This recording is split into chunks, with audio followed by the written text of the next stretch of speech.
The BBC have been forced to issue an apology. And you might think, well, what the hell have they done now? By the way, Chloe, Time Lord's just commented saying that what is she drinking? What's a trans milk latte?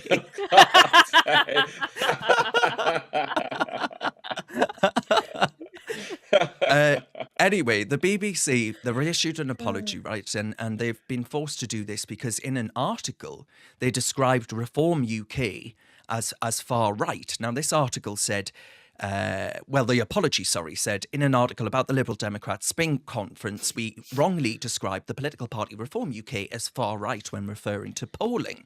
This sentence was subsequently removed from the article as it fell short of our editorial standards, while the original wording was based on news agency copy, blah, blah, blah, blah, blah. These are the same people that can't even bring themselves to describe a prescribed terrorist organisation as that, a terrorist organisation. So ultimately, I think, the BBC finally really have, well, they've been doing it for quite some time, but they really have gone off the deep end. These are the commissars at Broadcasting House, right, deciding that Richard Tice and Reform UK might as well be card-carrying members of the far right. And basically, according to the BBC, if you're a bit miffed about things like uncontrolled immigration, eco-zealotry that's making us colder and poorer, or the woke brigade's incessant screeching about everything from trans to our history, then you're basically a jackbooted thug. That's what they're saying. And I don't want to pay for a broadcaster that thinks that me and my opinions shared by millions around the country are like that. Where are you at, Chloe? If you keep using the word far right over and over and over again and just attach the word to everyone, it loses any significance. So by using this word to describe reform, now, most of us just think, oh, they slapped the word far right on everything. It doesn't really mean anything. I think that what is annoying me is that stuff like this, they just get away with. And as you say, not saying that Hamas are terrorists, they get away with. Yet Ofcom, which I know we're going to move on to shortly, Ofcom will launch at GB News every single day for the slightest thing. They'll make up accusations against them out of nowhere, which are completely weightless. And it's just absolutely pathetic. It is so clear that the organisations that we pay for, Ofcom with our taxpayer money and the BBC with our licence fee, are completely biased.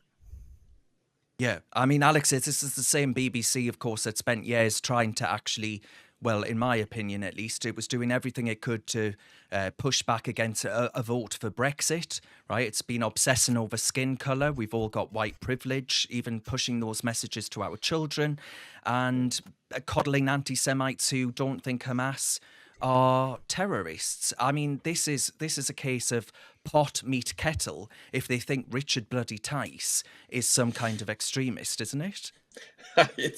Anyone who's met Richard, you can just think he's farthest from an extremist as possible. I mean, what it says to me is that the BBC the staff at the BBC are so detached from the people of this country, and we're talking about millions of people voting for the Reform Party, by the way, and there is nobody who is voting Reform going, this is the new Nazi party, this is madness. But the BBC seem to clearly think that's the case. I mean, look at the category we put far right into, and it genuinely is thuggish acting political parties that get into power through violence. That's the sort of general categorization of them, i.e. the Nazis in Germany. So they are so detached. They're these liberal elites who sit in their lovely, beautiful offices and surround themselves again in this sort of ideological circle. And I'm telling you this because I have experience. Someone I used to work with back in the day when I worked at the Labour Party. Please forgive me, everybody. I will repent. I am repenting. That's worse than Chloe's trans latte. I know, it really is. But I'm a reformed person. I'm a reformed man talking about reform. But my boss, who was quite a senior political advisor in the Labour Party, is now one of the directors at the BBC, and he was so far left. I mean, he was very, very left, but could present himself as slightly more moderate. And this is the problem. They're very good at masking how far and how far left they are in the BBC. But again, for an organisation that tries to uphold the impartiality, so to speak, that they've been tasked with. They don't represent that in their staff. They actually have the exact opposite of that. And you just see that reflected in all of their programming. We have to double down. Everyone's got to have a gay person, a black person, someone upper class, someone working class. It's gone nuts, and it's not representative of Britain. And calling reform far right is just absolutely mad. It's totally mad, isn't it? Souljacker commented and they said, Sorry, go on. I've done a freedom of information request from Ofcom because I want to know how many ex-BBC people are working there. And that's actually a very good question. That's actually a really good Great question. question. It is. Chloe, what were you going to say? There's one thing I found hunting recently, I've just brought the article back up, is when I was hunting around the BBC's diversity and inclusion policies, I found an article written by them in 2020 that is titled, "Is it time the all-white period drama was made extinct?" And the article is talking about how it's so problematic that we have these period dramas, which are often, set in Britain at a time where there wasn't much immigration and pretty much everybody was white, and we're putting these shows on TV that are filled with white people and the cast is not diverse enough. It's absolutely horrifying to the BBC, apparently. Maybe we should make them extinct and take them off air. Well, absolutely. We're going to get on to a period drama later on, but anyway, it will make sense. That joke will make sense shortly. But we've had another comment from Max, and Max says, I don't think he's a fan because he says Reform is a far-right party made up of wealthy fascist bankers like Nigel Farage. I mean, this is nuts, isn't it? I mean, this is nuts. I mean, people don't even understand most people don't even understand the definition of fascism clearly, particularly on the left, because they're the ones who are calling for things to be censored, shut down, not having a debate with this person. You're not allowed to come and speak at this university. That's the definition of fascism. It is literally, it is the destruction of any other alternative opinion other than your own. It's insanity that people think that Nigel Farage is a fascist. He's constantly abused online and on TV. And Kevin says on Facebook, John Humphrys said that the atmosphere at the BBC, John Humphrys been a Radio 4 presenter, the atmosphere at the BBC on the day after the Brexit vote was like being at the wake of a much-loved relative. They were absolutely devastated. Absolutely they were, and they did all they could to, especially Radio 4, by the way. I remember listening to that, the funereal tone throughout it. I was on the BBC on the day of Brexit, and believe me, I was probably the only one in that bloody studio that was actually delighted.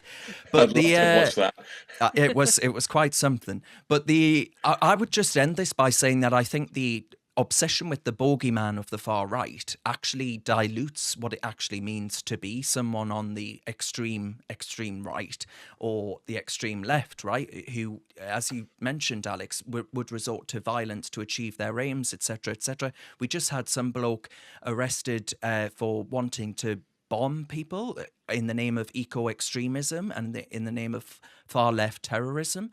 And yet we never hear about that threat, right? It's always the bogeyman of the far right. And if even Richard Tice is far right, then you've lost all meaning of that word and you dilute it at your peril. And the same goes for all of these words. For example, throwing racism around the word racist. If you label that to anyone, it means that we don't actually spot genuine cases of racism anymore, which is a shame. Well, and I saw Max has just added another comment, so just very, very quickly on this point. And then Darren, you nailed it. And let's look at the people who are being violent on the streets. Let's call a spade. Are they far right? Should we call the Free Palestine marchers? They're far right. Should we call the eco zealots who are blocking ambulances from getting to hospitals? Are they far right? These people are using violence and mass disruption to gain political power, essentially, to gain power over as unelected people are. That's again what the Nazis did. They used aggression to get into power, including storming parliament in Germany. Those are fascist values. They are not. So people call them socialists and call them left wing. They are far from left wing. These people, they are violent and they use their ideology to try and get power. Have you got what it takes to be a reasoned presenter? Well, send us a short clip of yourself to join@reasoned.uk and we might be seeing you on this very channel very soon indeed.